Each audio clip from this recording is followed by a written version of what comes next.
هي الحلقات تحفظني بآيات من القرآن، هي الحلقات تملأني بحب المصطفى العدنان، هي الحلقات تحفظني بآيات من القرآن، هي الحلقات تملأني بحب المصطفى العدنان، وأخلص نيتي دوما لرب واحد ديان بروح ملؤها طهور.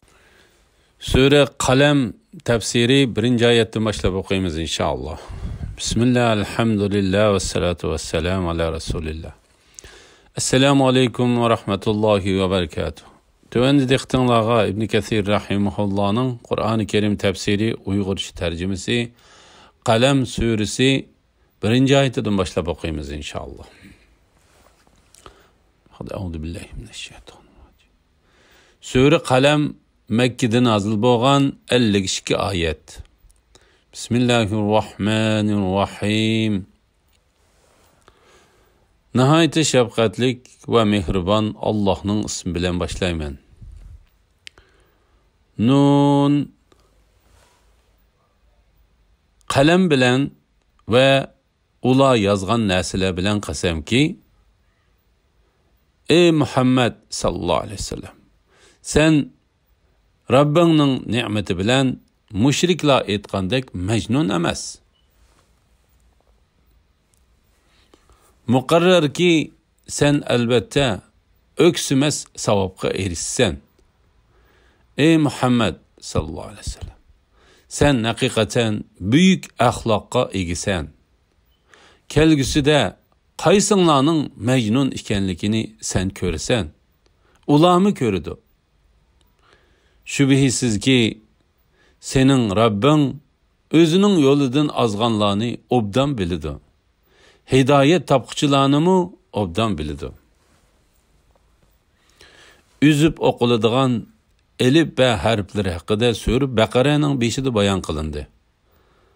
Allah Teala'nın Nun degan ayeti Allah Teala'nın Qaf, Sad degan ayetlerine ve şununla oxşaş surelerin 5'de kelip üzüp okuladigan harflerge oxşaş harf bulup yuqorida bu vaqtda tafsili bayan qilindi. Uni bu yerda qayta takrorlash hojatsiz. Qalamning tafsiri to'g'risida. Qalam bilan va ular yozgan narsalar bilan qasamki, bu oyatning oshkor ma'nosi xat yozadigan har qanday qalamni ko'rsatadi. Allah Teala bu vaqtda mundaq deydi. O'qig'in. Rabbing eng karamlikdir. U qalam bilan xat yozishni o'rgatdi. İnsonga bilmagan narsalarni bildirdi. Allah Teala bu qasam orqali insonlarga ato qilgan yezishni o'rgatishdan iborat ne'matining ne kadar ahamiyetli ekanligini bayon qiladi va ularning diqqatini bu buyuk ne'matga qaratadi. Chunki bilimga yezish orqali erishgili bo'ladi. Ve ular yazgan narsalar bilan qasamki, Suddi bu oyatning ma'nosi farishtalar bandalarning amallaridan yazgan narsa bilan qasamki deganlik bo'ladi dedi. Başka tafsirshunoslar bu oyatdagi qalamdan Allah Teala osmonlarni va zaminni yaratishdan 50 ming yil ilgari mahluqotlarning taqdirini yozgan chaqda taqdirini yezishga buyurgan qalam ko'z tutiladi dedi. Ular bu qalam haqida rivoyat qilingan hadislarni bayon qildi. İbn Abu Hatem Valid ibn Ubadaning mundaq deganligini rivoyat qiladi. Atam sakratga tushib qolgan chaqda meni chaqirib mundaq dedi. Men Payg'ambar alayhisalomning mundaq deganligini angladim. Şek şübhisiz ki Allah tunji qilib qalamni yaratdi. Ondan onunğa yazgın dedi. Qalam, ey Rabbim, nimini yazıman dedi. Allah taqdirni ve ta ki qiyomatgacha, ta abadgacha bo'ladigan ishlarni yozgan dedi. Bu hadisni Imom Ahmad va Tirmiziy qatorliqlarmi rivoyat qilgan. La ilaha illalloh Muhammad rasul. Payg'ambar alayhisalomning kattaligini bildirish uchun qalam bilan qasam qilganlik to'g'risida.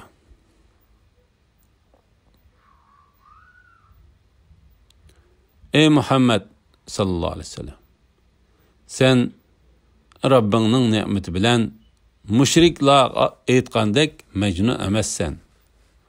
Ya'ni Allohga hamd sano bo'lsinki,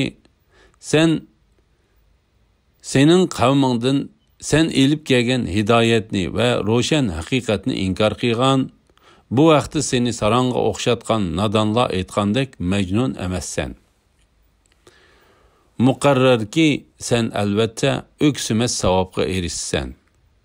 Ya'ni sen Rabbingning amri farmonini insonlarga yetkizganliking, ularning sana yetkizgan aziyatlarga sabr qilganliking uchun katta ajrga, üzülüb qolmaydigan va to'xtab qolmaydigan hisobsiz buyuk hisobga erishsan. Bu vaqtda Alloh taolo mundaq degan: bu ularga qilingan üzülüb qolmaydigan in'omdir. Faqat iymon etgan, yaxshi amallarni qilganlar buningdan mustasno. Bularga üzülməz savob beriladi. Mujahid öksüməz savobga erishsan degan oyatni hisobsiz savobga erishsan deb tafsir qilgan. Bu so'z yuqorida aytganlarimizni ta'kidlaydi. Sen haqiqatan buyuk axloqqa egisan degan oyatning tafsiri to'g'risida. Ey Muhammad sallallohu alayhi vasallam, sen haqiqatan buyuk axloqqa egisan. Avfi ibn Abbasning bu oyat haqida mundaq deganligini rivoyat qiladi. Ey Muhammad sallallohu alayhi vasallam, sen haqiqatan islomdan iborat katta din ustida dursan. Mujahid, Abu Malik, Suddi, Rabi ibn Anas, Zahhak ve ibn Zayd qatorliqlarmu mushundaq degan. Said ibn Abu Urva Qatadening bu oyat haqida mundaq deganligini rivoyat qiladi. Bizga xabar qilinishicha, Said ibn Hisham Aishadan payg'ambar alayhissalomning axloqi haqida so'raganda, Aisha sen Qur'on o'qimamsan degan. Said men Qur'on o'qiyman degan. Aisha shek shubhisizki payg'ambar alayhissalomning axloqi Qur'on edi degan. Buni Abdurrazaqmu mushiningga o'xshash rivoyat qilgan. Buni Imom Muslimmi rivoyat qilgan. La ilaha illalloh Muhammadar Rasululloh.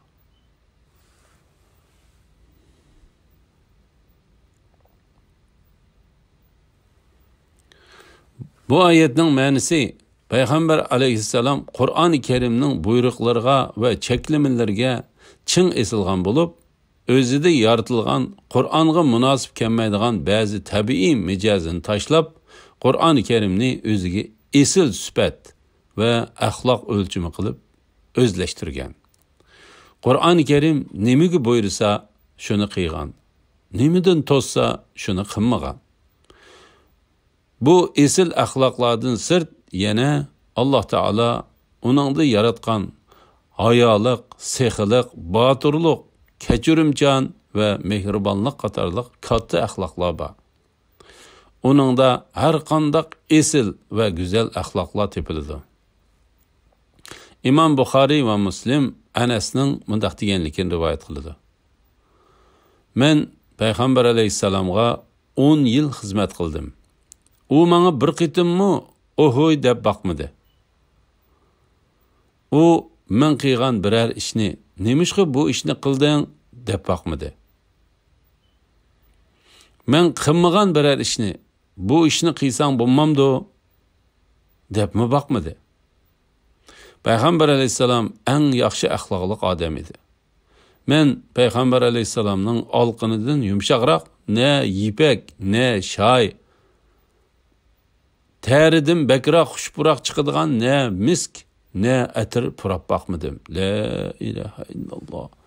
Muhammedur Rasulullah. İmam Buxari Baroning mundaq deganligini rivoyat qildi. Payg'ambar alayhisalom eng chiroyli yuzlik va eng yaxshi axloqliq edi. U egizmi emas, pakami emas, o'ttir bo'y odam edi. Bu haqda rivoyat qilingan hadislar nihoyat ko'pdir. Imom Ahmad Aishaning mundaq deganligini rivoyat qildi. Payg'ambar alayhisalom ne birer xizmatchisini, ne ayolini, ne birer nesini birer kaçat urib bakmadı. Allah yolunda cihat qilib, düşmanni urush buningdan mustasno. Uningga ikki ishdan birini tanlash ixtiyorligi berilsa, tanlagan ishda gunohli bo'lmasa, u bu ikki ishning aslini tanlashni yaxshi ko'radi. Agar gunoh bo'ladigan ish bo'lsa, gunohdan eng yiroq turadi. U o'ziga aloqador biror ishda o'zi uchun hech odamdan intiqom olmadi. U faqat Alloh cheklagan ishlarga tajovuz qilingandila g'olib va buyuk Allohning roziligi uchun intiqom oldi. La havla va la quvvata illa billah. İmam Ahmad Abu Hurayradan Payg'ambar alayhisalomning mundaq deganligini rivoyat qildi. Men faqat yaxshi axloqlarni mukammallashtirish uchun payg'ambar qilib avatildim. Kelgusida qaysinglarning majnun ekanligini sen ko'rsan, ularni ko'rdi. Ey Muhammad sallallohu alayhi vasallam, kelgusida sen kimning gumroh va majnun ekanligini bilasan. Seni inkar qilgan va sen qarshi chiqqanlarni biladi. Bu vaqtda Alloh taolo mundaq deydi. Ular ata, ya'ni oxiratda kimning yolg'onchi, mutakabbir ekanligini biladi. Shubhisizki biz yoki sizlar cho'qim hidoyatidurmiz, ya ro'shan gumrohlikdurmiz. İbn Jurayj tafsiri bo'layotgan bu oyat haqida Ibn Abbosning mundaq deganligini rivoyat qildi. Qiyomat kunida qaysinglarning majnun ekanligini sen bilasan, ularni biladi. Shubhisizki sening Rabbing o'zining yo'lidan ozganlarni obdan biladi. Hidoyat topquchilarni obdan biladi. Ya'ni Alloh taolo sizlar va ulardan iborat ikki guruhning qaysisining hidoyat topquchi va qaysisining haqdan adashgan guruh ekanligini obdan biladi. İnkar qilg'uvchilarga itoat qilmagin. Ular sening o'zlari bilan madora qilishingni, shuning bilan o'zlarining sen bilan madora qilishini orzu qiladi. Qasamxo'r, pas, g'ayvatxo'r, suxanchi, bexil, haddidan oshqichi, gunohkor, qo'pol, uning ustiga haromdan bo'lgan odam, ya'ni Valid ibn Mughiraga itoat qilmagan. Bizning oyatlarimiz uningga o'qib berilsa, uning mol-mulki va o'g'illari bo'lganligi uchun bu burunqilarning hikoyalaridir deydi. Uning burnini dog'lab belgi salamiz. Haqni inkar qilg'uvchi kofirlarning besimini, fikr talablarini qabul qilishdan to'sish va ularning yerim yo'lda uchrashishini xohlaydiganligi to'g'risida. Alloh taolo mundaq deydi. Xuddi biz sana to'g'ri shariatni va buyuk axloqni ne'mat qilib ato qilganimizdek, inkar qilg'uvchilarga itoat qilmagan. Ular sening o'zlari bilan madora qilishingni, shuning bilan o'zlarining sen bilan madora qilishini orzu qiladi. Bu oyat haqida Ibn Abbos radhiyallohu anhuma mundaq deydi. Agar sen ularning o'z ilohlariga ibodat qilishiga ruxsat qilsang, ularmu sening o'z ilohingga ibodat qilishingga ruxsat qiladi. Mujahid mundaq deydi. ular senin bu haq yo'lni tashlab o'zlarining botil ilohlariga moyil bo'lishingni arzu qilishidi. Qasamxo'r, pes, g'ayvatxo'r, suxanchi, bexil, haddidan oshqichi, gunohkor, qo'pol, uning ustiga haromdan bo'lgan odam, ya'ni Valid ibn Mughiraga itoat qilmagan. Bu shuning uchundirki, pastkash, yolg'onchi, dalil pokitda ojiz kelganligi uchun har zamon va har vaqt Alloh taolaning ismlarini qo'llanib va uni nomuvofiq o'rinda ishlatib, yolg'on qasamlarni qilish orqali qo'g'dinadi. Suxanchi, ya'ni kishilarning orasini buzish uchun ularning orasida qatirab yurib gap to'shig'ichi, ularning ko'ngillarini jarohatlantirib sil rahmini uzgichi. Imom Buxoriy va Muslim Tavusdan Ibn Abbasning mundaq deganligini rivoyat qiladi. Payg'ambar alayhisalom ikki qabrning yenidan o'tib ketib mundaq dedi: Bu qabrdagilarga haqiqatan azob qilinib o'tibdi. Ular cho'ng gunoh tufaylidan azob qilinmabdi. Balki ularning biri dunyodagi chaqda kiyimiga suydikning chachirab ketishidan saqlanmaydigan, yana biri kishilar orasida suxanchilik qiladigan odam ekan. Bu hadisni Imom Abu Davud, Tirmizi, Nasai va Ibn Majah qatorliqlar rivoyat qilgan. La ilaha illalloh Muhammadur Rasululloh.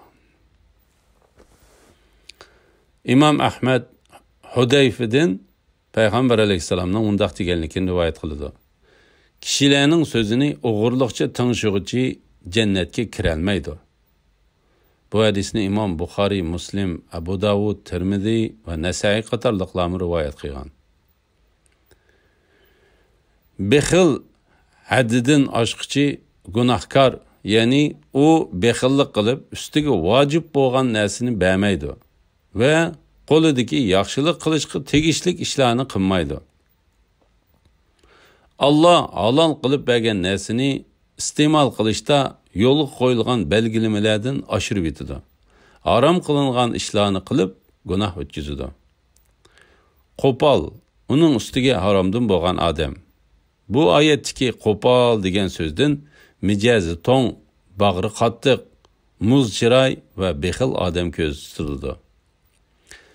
Imom Ahmad Harisa ibn Vahbdan Payg'ambar alayhisalomning mundaq deganligini rivoyat qildi. Men sizlarga jannat ahlidan xabar beraymi?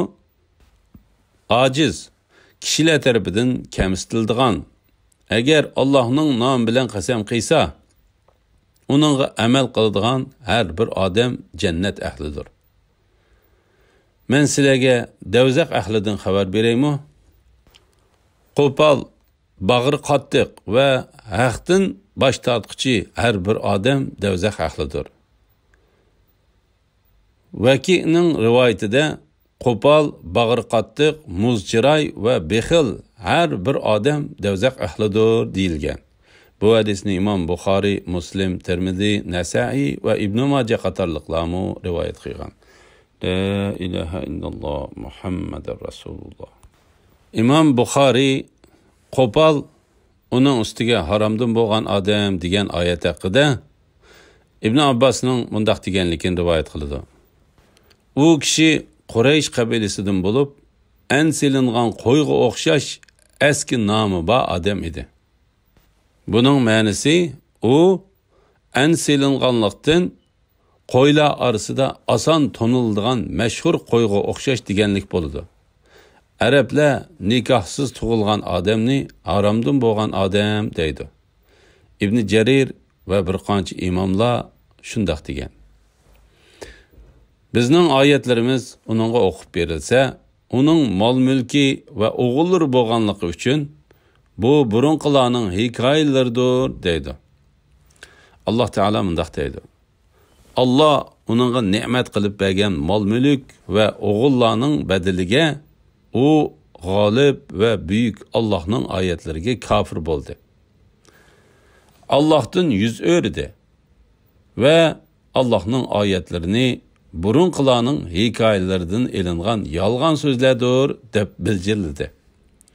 Alloh taolo bu vaqtda mundaq deydi: Ey Muhammad sallallohu alayhi vasallam, men tenha yaratgan kishini, ya'ni Valid ibn Mughirani manga qo'yib etdi. Onunğa nurg'un mol berdim. Onunğa ko'z oldida turadigan o'g'illarni berdim. Onun obro'yini o'stirdim. Ondan u yana ko'p berishimni tama qildi. Yo'q, ya'ni uning xolig'ini bo'lmaydi. Chunki u bizning oyatlarimizga qarshi chiqdi. Onunğa qattiq azobimni tetitiman. U payg'ambar va Qur'on haqida o'ylandi. Qur'on to'g'riliq nima deyishini va qandoq bo'hton qilishni planladı. Lanet bo'lsinki, u qandoq planladı.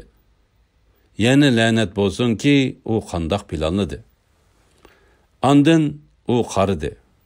Ondan qo'shumisini turdi va chiroyini purishtirdi. Ondan iymondan yuz o'rdi. Payg'ambarga ergishishdan takabburlik bilan bosh tortdi. Bu kalomulloh emas, faqat o'ginilgan sehrdir. Bu faqat inson so'zidir, dedi. Uni men saqarga, ya'ni davzaqqa solaman. Saqarning nemiligini qandoq bilalaysan? U hech narsani qoldirmaydi, qo'ymaydi. Belki köydürüp taşlaydı. O çoğunluqadan insanların közlerine yirak musafilerden görünüp durdu. Onunğa 19 perişte muakkeldir. Onun burnunu dağlap belgi salımız. İbn Cerir bu ayet hakkında mundaq deydi: Biz onun işini roşan ve oçuq bayan qılımız. Hatta onu hamma odam bilib ketdi. Uning ishi ularga xuddi burunlari dağlab belgiselingan odamlar hammaga tonilib ketgandek maxfiy qilmaydi. Boshqa tafsirshunoslar bu oyatning ma'nosi uning yuziga davzaq ahlining yuzlariga selindigan belgini solamiz. Ya'ni qiyomat kuni uning yuzini qora qilib etimiz deganlik bo'ladi deydi. Alhamdulillah. Yuqorida Sura Qalam tafsiridan 16 oyatgacha angladinglar. Oxirini keyin qitimni o'qishimizni davomlashtiramiz inshaalloh. Sallallohu ala Muhammad va ala alihi va sahbihi va sallam. Assalomu alaykum va rahmatullohi va barakatuh.